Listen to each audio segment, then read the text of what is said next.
opinions and read together. So we're moving into King David. And next week, I sent the source sheet this morning, but I'm going to share it as well. We're going to actually talk, we're going to talk a little bit about how he's chosen in his physical appeal and his talents and whatever. Now he's, we last time we talked about his DNA, his ancestry, his grandmothers and ancestress on either side, and how there was a strong sexual component on both sides of his family, and that he is a very sexual guy. And we're going to look at his relationships, and we're going to touch on next week. We're going to go deeply into his first wife, Michal. But this week if we get there, we're going to talk about the beginning of his relationship, not just with Michal, but also with Jonathan, which was King Saul's son, because there's a lot of questions or controversy or debate about what kind of relationship David had with Jonathan. And maybe you've heard that expression, they were as close as David and Jonathan. Was it just comrades in arms? Was it best friends? Or were they more? Were they lovers? Later, the Iliad was written around 800 BCE. This was written around 900 or around the same, perhaps. And certainly in the Iliad, all of these warriors, these men had their companions who it's implied were also their lovers, like Achilles and Patroclus, that was, you had a wife, but you also had like other kinds of relationships. We never hear about this in the Torah or the Tanakh, except this one case really of David and Jonathan. And so there's no answer. It's just, we can look at it, we can look at the language, and we can talk about it. And I think like years ago, I did bring this to our women's Torah study, but I'll find it again, where there's one philosophy that they were definitely lovers, and another that they were just dear friends and, soldiers in arms and companions. So, and does it matter? Does it matter? Or what does it tell us about David or the times or whatever? So it's really interesting. I think we learn so much about a time and a history through the relationships between people, more than just there's a lot of military detail in this book that my eyes glaze over and we're not going to focus on. So we're going to start with a blessing, because we love to study Torah together. Baruch atah Adonai Eloheinu melech haolam asher kidshanu b'mitzvotav v'tzivanu la'asok b'divrei Torah, to be engaged in the study of Torah. So I'm going to share. Where does it say share? Where does it say share? Share screen. Okay. And David, Jonathan, and Michal. Okay. And I'm going to, where are you now? Where's everybody? Oh, you're coming. Okay. I'm going to make this all bold and bigger. Okay. And I will continue to make it bigger as we go along, so we can all see it. So the last time we were together, we read about how, how Saul disobeyed Samuel, and Saul said that God said, you are no longer worthy to be king. You didn't do what I told you to do. And we're going to find another king. You're going to lose, and your family is not going to inherit the crown, so to speak. So here, we just jump in. This is chapter 16, that Samuel is apparently depressed. And it says, how long will you mourn for Saul, since I have rejected him as king over Israel? Fill your horn with oil and be on your way. I am sending you to Jesse of Bethlehem. I have chosen one of his sons to be king. Okay, what does that mean, fill your horn with oil? What does that mean? Any opinions about that? Any idea? Anybody watched The Are Crown? you asking what it means, expanded other than just pouring oil on your head? Is that what you're saying? It means It's an anointment. That's how you Right, be ready for anointment. get ready for an anointment, because that's how you anoint. If any of you watch The Crown, you know about Queen Elizabeth. They show when she's anointed queen, they put oil on her chest and on her forehead, you know, and so that it's something about holy oil is the transition into royalty. Okay, so let's, I love this. Okay, so let's start with verse 2. Who would like to read a little bit? Who would like to read? I'll read. Okay, Miriam. But Samuel said, how can I go? If Saul hears about it, he will kill me. The Lord said, take a heifer with you and say, I have come to sacrifice. Invite Jesse to the sacrifice, and I will show you what to do. You are to anoint for me the one I indicate. Okay, so I think this is interesting. Like, what does God say? He doesn't say, I'll protect you or don't worry about it. What does God say? I mean, I love, you know, okay, this was written by these amazing authors and writers who told the story, and whether obviously they didn't record dialogue as it happened, they wrote it afterwards. And so this is the dialogue and ideas of the biblical author. So it's also an insight into how the writers of this book of Samuel viewed God and viewed the situation. And so what is God saying here, basically? What's the tactic that God is suggesting? I think it's very interesting you raised the question, and a very good one. How come God doesn't say, don't worry, I'll protect you? It's like a parent who doesn't listen to a kid's complaints and just says, go ahead, and he repeats the order. But it's more than that. He says, okay, let's come up with a ruse. Right. We'll pretend. He's being totally deceptive. Exactly. He's saying, okay, we'll take a cow with you and say, pretend you're coming to sacrifice, or say, I've come to sacrifice. So then, you know, Saul, first of all, will Saul kill him? It seems like Saul is terrified of Samuel. So I wonder about that. But in 1 second, Penina. And then he says, take a heifer with you and say, I have come to sacrifice to the Lord, and invite Jesse to the sacrifice. So it's like, well, here's a ruse. Here's what we'll do. I find it very interesting that the God is presented as somebody who's conspiring with Samuel to outwit Saul. He's not saying, don't worry, I won't allow this to happen. He's saying, okay, this is how we'll outwit Saul. Penina.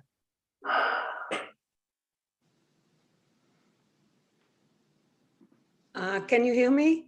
Yes. Okay, so I think of it as is getting an advice to use a tactics that Saul would understand or feel, because looking at Saul, the way he himself behaved, he believed in all this sorcery. He went to get consultment or whatever with this witch, and apparently he wasn't totally devoted to the idea of that one God. So he's telling him, God is telling Samuel to use the same tactic to deceive him. But really, it's not he's because saying, he thinks that that's what Saul will understand and believe, because he himself was a little bit not totally complete in believing in that one God. But the believing in one, I'm not sure, because sacrificing to God is what you do. You go and you right. go to but to which God? Which God? I don't. God says to me, I have to tell the heifer and say, you've come to do a sacrifice to me. To Adonai. The whole ritual of the sacrifice maybe would speak to him differently, of instead of just going to say, I'm going to find another king. Or Saul, Saul would respect that. You're not going to stop Samuel. Okay, so Samuel did Okay, let's continue. 4, verse 4. Who would like to read? Who would like to read? Come on. I can read. Susan Ehrlich. Okay, I'm reading here because that's fine. it's small. Oh my God. Okay. So Samuel did what the Lord said. When he arrived at Bethlehem, the elders of the town trembled when they met him.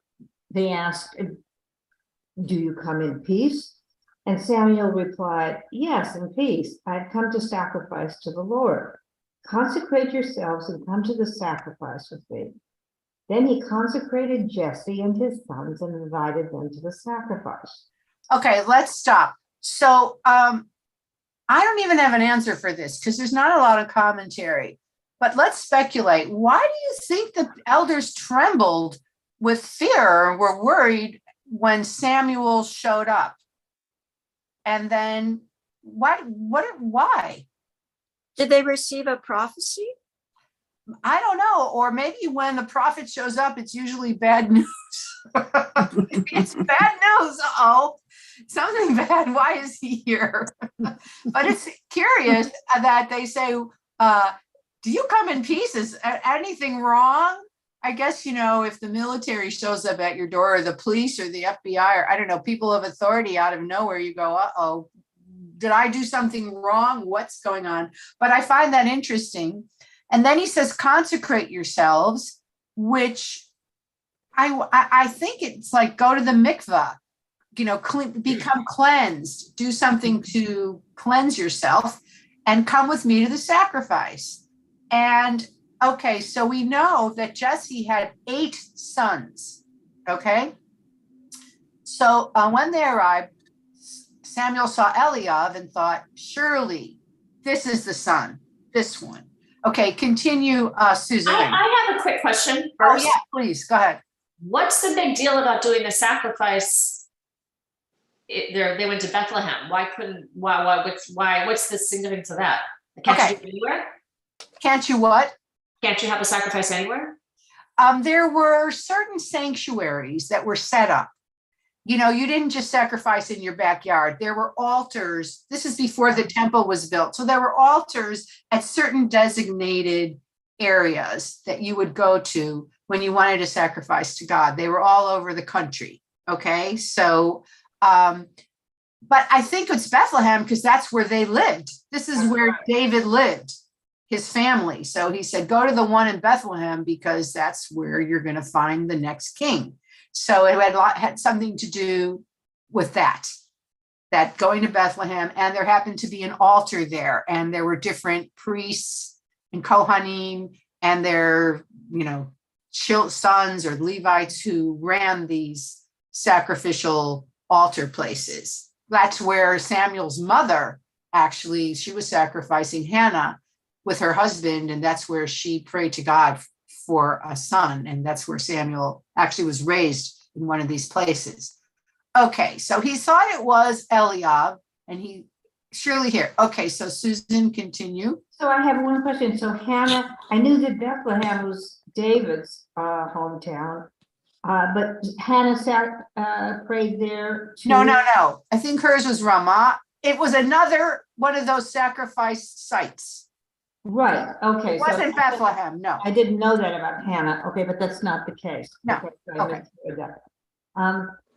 I just want the trembling thing from before. Yeah. Was a very interesting question, but we also don't know what happened preceding this entry. Whether there was a war and there's war going on. There's constant war with the Philistines going on. Right, and some misdeeds, and it's like even if a policeman shows up at a school or something, and you think of what's happening here. Exactly. So, but the Lord said to Samuel, "Do not consider his appearance or his height, for I have rejected him." The Lord does not look at the things people look at. People look at the outward appearance, but the Lord looks at the heart. That is so fantastic and beautiful. Right. And here's a teaching, a Jewish teaching that we can, use. And that's why I love, the prophets and the writings, because there's all these beautiful teachings. God does not look at the things people look at. people look at the outward appearance, but God looks at the heart. So though when we look at David later on, Yeah. he's got a very interesting heart. And I was reading why was David chosen, and there are some qualities about him that make him very special and noble. And one of them that we'll see is that he can admit when he's wrong and repent and atone, which we see him do a few times. And a lot of people can't do that. And we know that even before, according to the Midrash, even before the world was created, one of the things God created was teshuvah, which was repentance. That God already knew in the Midrash that human beings would be flawed, that human beings would make mistakes, and God created an avenue for repentance, even before beings were created. So that is considered one of David's great qualities. And we're going to sort of analyze his character because he's a lovable rogue, really, with a lot of great qualities and some interesting, challenging qualities. Okay, so now just finish this, Susan. Oh, wait, let me just make all this, wait, hold on, bigger.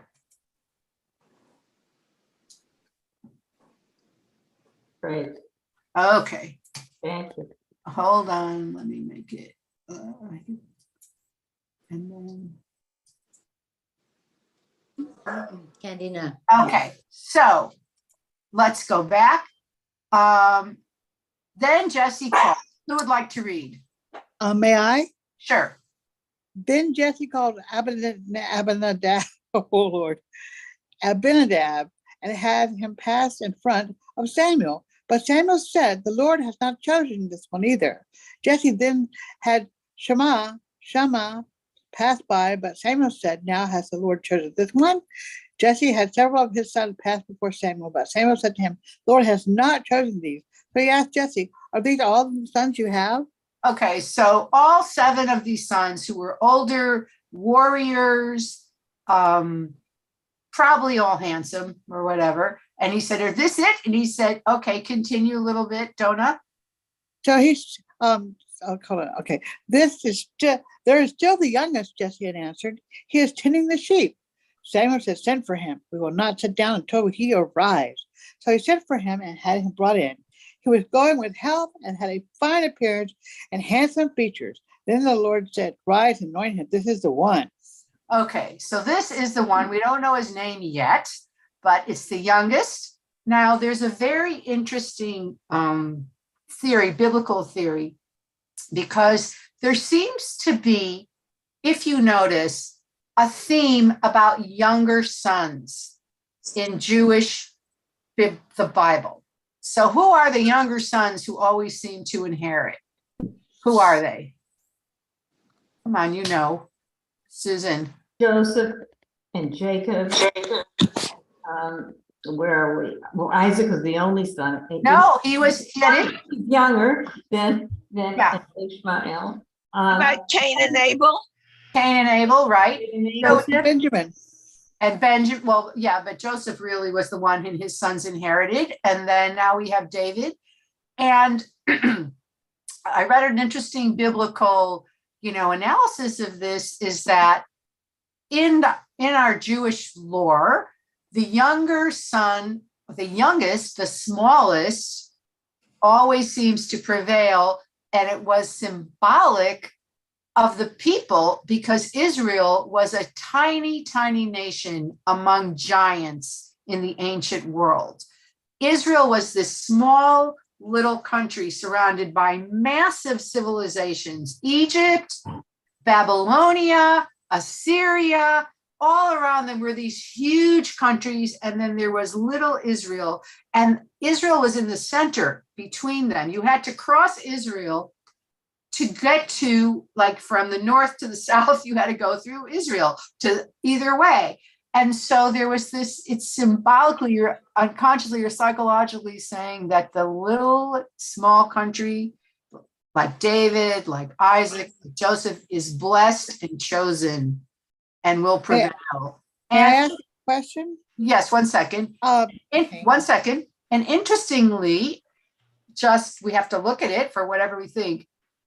All the other huge civilizations are gone, and little Israel or the little Jewish people, even when are still here. So it's fascinating. Yes, Donna. Okay, I don't want to flip the pancake over, but about the women and being blessed and anointed, and the smallest one, I just want to say humbly, that I was born 3 months ahead of time and only weighed 2 pounds and 3/4 ounces. So I feel that I have been blessed and touched, and I humbly don't know why a mess like me. Okay, thank I just you. want to say you're welcome. Thank you. Okay, so they Yeah. said this is the one. Yes. I want to know how verse 7 fits with verse 12. Okay, verse 7. You're It doesn't- right. Okay, Right. so this is what Risa's saying. Don't look at his outward appearance because the Lord looks at his heart. And in verse 12, we found out he's really good looking. Right. He's And glowing he with seems to health. be hiding behind his good looks by saying he's robust and he's healthy, and maybe it's a little longer time. Or I know, but I agree with you, Leslie. But I also I look at 1 second, Rebecca, and I'll call on you. This idea that don't worry about his outward look, and then he walks in and he's this beautiful, young, glowing with health, handsome features.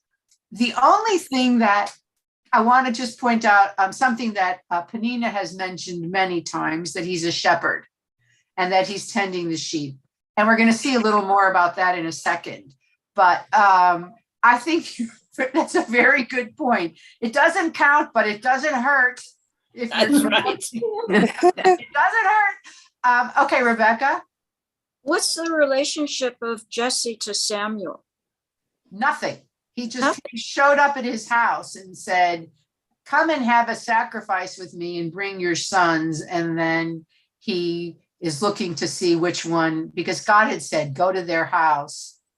And it's one of his sons. Okay, somebody else had their hand up, I thought. Oh, in terms of one thing in good looking too, Saul was good looking, although God didn't necessarily choose him, but he was good looking too. And I think Joseph was good looking. Joseph was good looking, and Saul was also tall.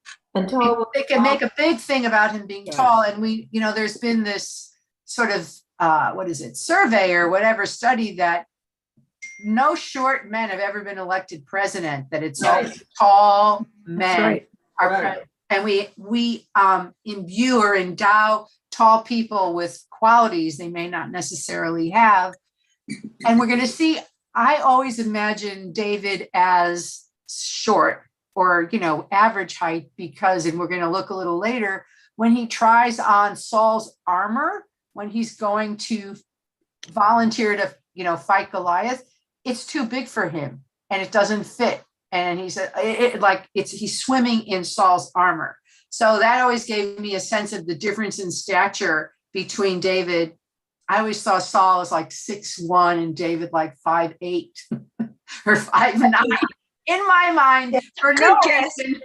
Yes, in the Bible, they describe Saul as being a foot, a head above everyone else. Yeah, or maybe he's even 6'4". He's tall, but David is small, maybe 5'11", 5'8", I don't know. But I always think of them as like Saul is big and David isn't. Okay, so then the Lord said, rise and anoint him. This is the one. Okay, so who wants to read this part? Bonnie, you want to read? Sure. Okay.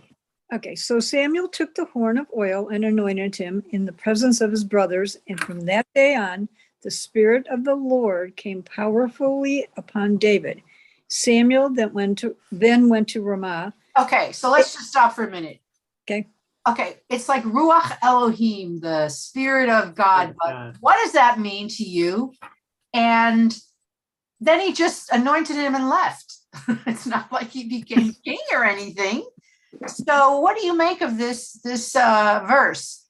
What do you think the Spirit of the Lord or Ruach Elohim means? And what do you think about the fact that David just went back to what he was doing? Any thoughts about that? Anybody? The spirit of the Lord imply power and purpose and protection. And ruach, you mentioned, was also how Adam was born in one of the creation stories that he didn't we just read that? Yeah, but that's different. That's neshama. That's like breath. That's breath. Okay, so it's a This different- is ruach, which actually you should know. That's what Christians call the Holy Spirit. That's a literal translation. When they say the Father, the Son, and the Holy Spirit, or whatever, we don't see that as, we see it's some kind of confidence or prophecy or purpose. Some kind of holy purpose is suddenly within you, because the next sentence is, now the Spirit of the Lord departed from Saul, and an evil spirit from the Lord tormented him. So like there's a Ruach Elohim, and now David has it, and then it left Saul, and now this evil spirit tormented him. Okay, what do you think that means? Risa? Yeah, I have to tie it together with my interpretation of what God is. And for me, God, the Spirit of God, is what God shares with everybody at the time of birth. So I have God in me, and I have to be aware of that. And that's what gives you exactly what you just said. It gives you your self-confidence. You're stronger because you understand that a human being is imbued with godliness. And what happens here is you lose your confidence. And when he lost his kingship, he lost his confidence and no longer had that internal strength. He couldn't see the God in him anymore. Oh, I love that. Miriam? I think what Lisa said was very interesting, except I am viewing this because of your very insightful question, Rabbi, about what we think the Spirit of the Lord means. I never thought of it. I just took it for granted. I read it throughout the Bible. Ruach Elohim, Ruach Adonai. And now I see that God took it away from Saul. Wait, what? You God took away his spirit from Saul. It isn't as though Saul did anything active at that moment to take away the spirit.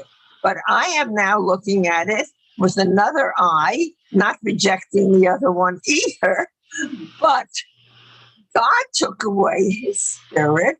It said, now the Spirit of the Lord had departed from Saul. And Saul remains evil for the rest of his life, when at the end he falls upon his sword, and that's how he dies in battle. But until then, he's ready to throw his sword at David every time he sees David. We're going to look at that. So, and I'm looking at it differently because of what you're saying, Susan. I'm looking at it very differently. And I'm thanking you for that. And on the other hand, it's conflicting. For me, it's conflicting. But then again, the Bible is conflicting. That's okay with me. Okay. So let me just say something, and then I'm going to call Nina. If we look at this from a psychological point of view, like today, and we, because everything that affected people was attributed to God. I mean, it's God's will. People died, people got sick, people this, people that people always saw the hand of God in it. And that's how they wrote it. And perhaps it's true, but I want to look at it from a psychological point of view. If the most famous and powerful prophet of the land comes to your house, picks you out and puts oil on you and anoints you as the next king, who psychologically is not going to have confidence? Right. He's not going to have a sense of purpose and power and wow, my whole destiny has just been directed, here's a kid out in the field. I mean, he was a special kid.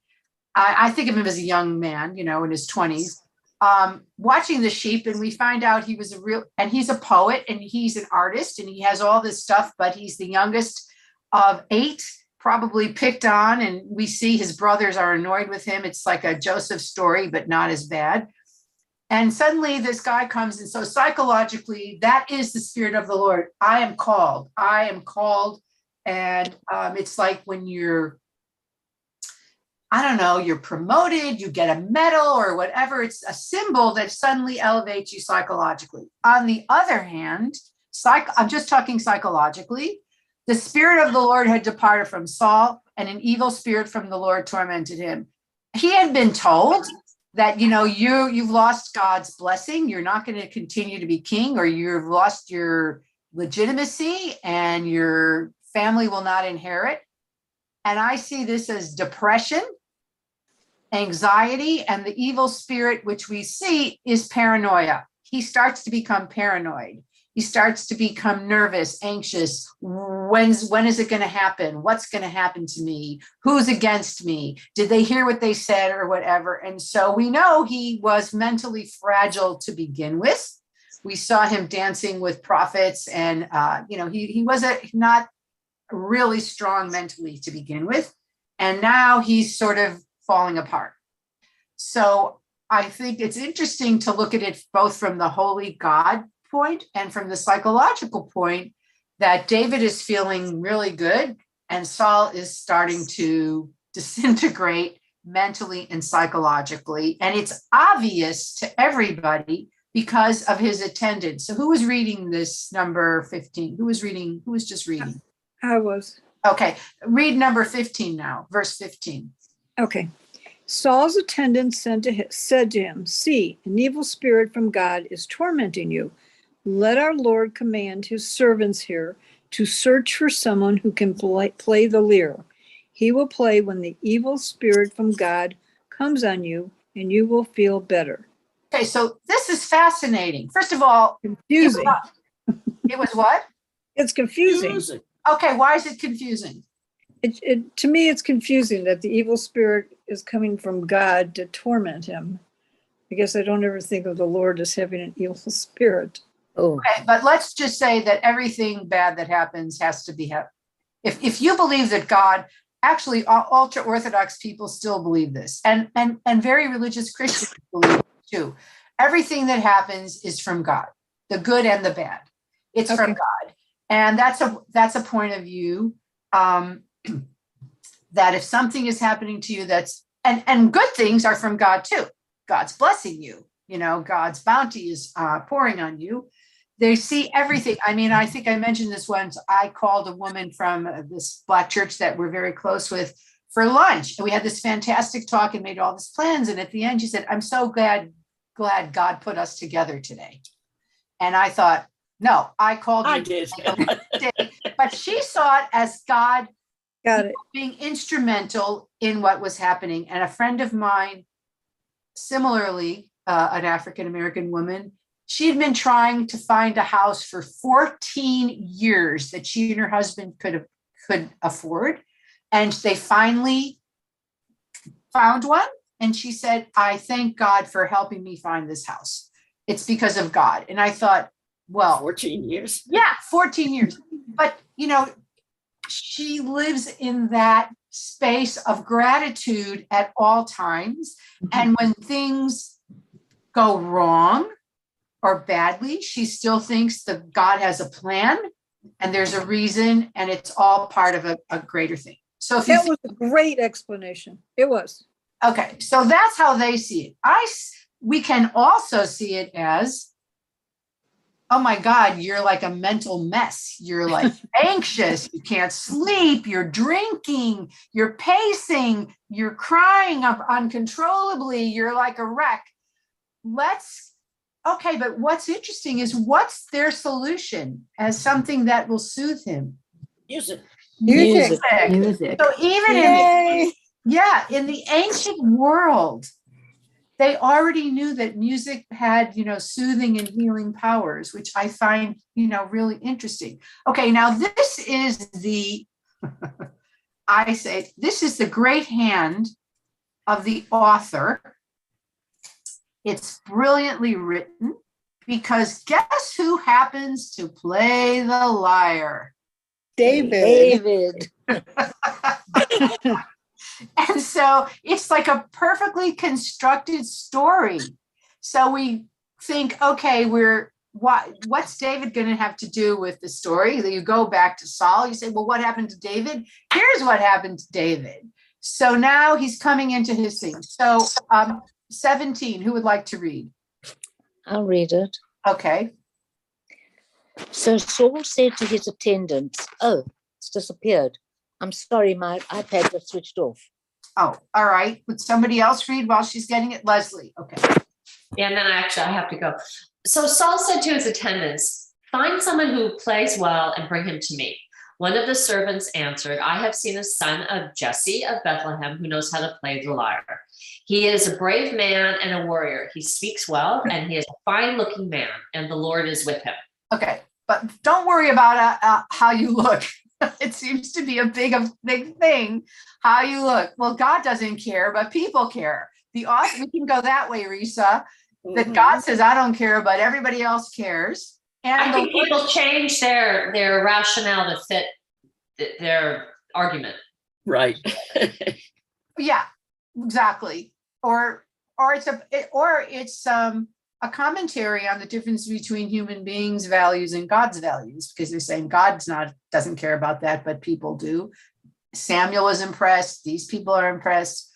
Okay, so continue. Then Saul sent messengers to Jesse and said, "Send me your son David, who is with the sheep." So Jesse took a donkey loaded with bread, a skin of wine, and a young goat, and sent them with his son David to Saul. Okay, I think this is the first time we hear his name. Mm-hmm. It's David. And by the way, David means beloved.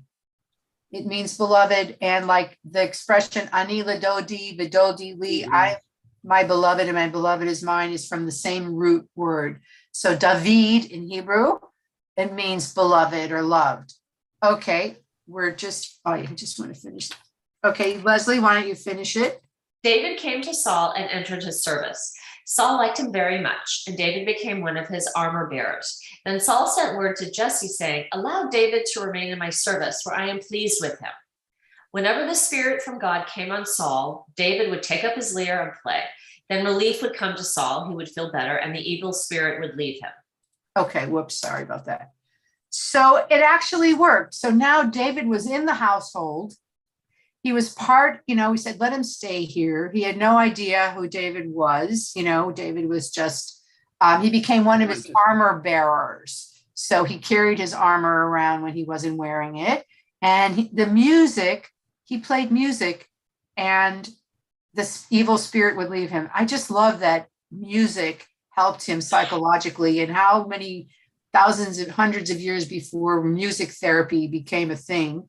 And here it is in the Bible. Yes. I have something that just flashed into my head. Music is calming for all of us. I know that for me, I like to put on my headphones, I can take a walk, and I'm very happy about that. But I sort of have an image of the evil spirit of Saul being kind of like a monster, like pretty bad. The monster's out. It's the Jekyll and Hyde thing coming out. We better play the music to calm him down. Yes, or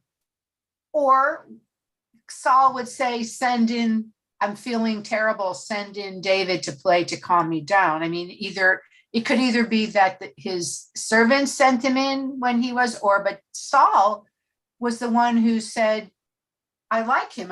It's helpful to me. So keep him around and calm me down and play music, and he'd probably relax." But it's yes, Lori. I have a question. I don't quite understand. So Saul did not know that David had been anointed? My question. Correct. He didn't know. How? I mean, chronologically, this doesn't make sense to me. Yes, it's like he was anointed, but Samuel said, just be quiet or don't mention it or whatever, but that's not in there. But apparently Saul did not know. He did not know, but he doesn't know for a long time, it seems, but he starts, because why would he tolerate him in his kingdom if he did know? Right. Hold on, let me look at this up. 1, 2, 3, 4. Let me see something. I want to just look up. Susan, Yes. isn't it possible that it was intended that he should go to Saul's palace and learn how to be a king before he could possibly just take over? There had to be a gap where he changed from being a shepherd to learning how to run a country. I love that. I love that idea. But Penina's shaking her head no. Okay. Just press the little microphone. Okay. So Go ahead. now, okay, you can hear me, right? Yes. Okay. The word David also means a general, a leader in wars. But he had to become one. In ancient Akkadian, yes, but that will happen. David went to war, and the women were singing that he killed by the Yeah, thousands. but Penina, do you think Shaul knew? I think no. It was a rivalry when the war happened against, again, the... Right, we're going to see that in a minute. And the women made David the important one. They all were singing in the street that he was killing more people. And Right. I think Saul was protecting his abilities in the beginning, before the fightings, before the war made him such a success, David a success, is that he also, it shows you that he had the tendencies like a child. He wasn't completely Mature. sane, I would say, to even recognize what was going on with him. And you sing to a baby and you put him to sleep. And somehow music has this also this ability to do. So right, but do you think that he knew? Do you think he was that a madman? And he became mad? Madness in from the beginning. It shows up in different states, and in different positions in your life, or conditions of your life, or the way it's being treated. Today we cannot compare it to what's going on today, because we have medicine and we have science on our side. Right, but the question is, okay, Rebecca, yeah. I like this story. It feels like hearing a scenario, so to say, in that David, as the young person, coming in to take care of the older person in a most caring way through music. Yeah, I know, but the question we were trying to figure out is if Saul had any idea that Samuel had anointed him in Bethlehem. Well, that's what I'm saying. I don't think it matters. I think it's more about the transition. It's more about the transition. Well, I don't think though, if Samuel has said to God, if I go and anoint someone else, Saul's going to kill me, and so I have to find a device to get there. It would seem to me logically that if he's going to kill Samuel for doing it, he would want to kill the heir, David. Yeah. So I don't think he knew. That's why Samuel went to Ramah, because he didn't want to encounter Saul. I agree with you, but so my point is, when David came to play the lyre and become an armor bearer to Saul, it seems that Saul had no idea that Samuel had anointed him in Bethlehem. I agree. I don't think he knew. What's interesting, we have to stop now, I know, in a minute, and we're just going to continue as we go. There's no rush. We have, the whole year. But this whole story of Goliath, I don't want to do the whole thing, but what's interesting is suddenly they reintroduce David like it's another, it feels like this story was inserted later, because things are not always in order, because here it's like we never met him. Here is the warrior coming up. Right, but now David was the son of an Ephraimite named Jesse, who was from Bethlehem in Judah. Jesse had 8 sons, and in Saul's time, he was very old. Jesse was old. Jesse's 3 oldest sons, blah, blah, blah. But the 3 oldest followed Saul, but David went back and forth from Saul to tend his father's sheep at Bethlehem. So David went back and forth. So we're getting more of the story that we'll talk about next week. But after he kills Goliath is when Saul starts to really become even more paranoid. And that's when people start comparing David to Saul. So we'll see that. And yet, I'm just going to give you a taste of next time. He decides to marry him to his daughter, Michal. But, oh my God. He tells David, if you want to marry my daughter, the bride price is 100 foreskins from 100 Philistine male penises. Oh my And God. he's hoping David will be killed trying to do that. And does he do it? No. Next week, next time you'll find out. Oh my God.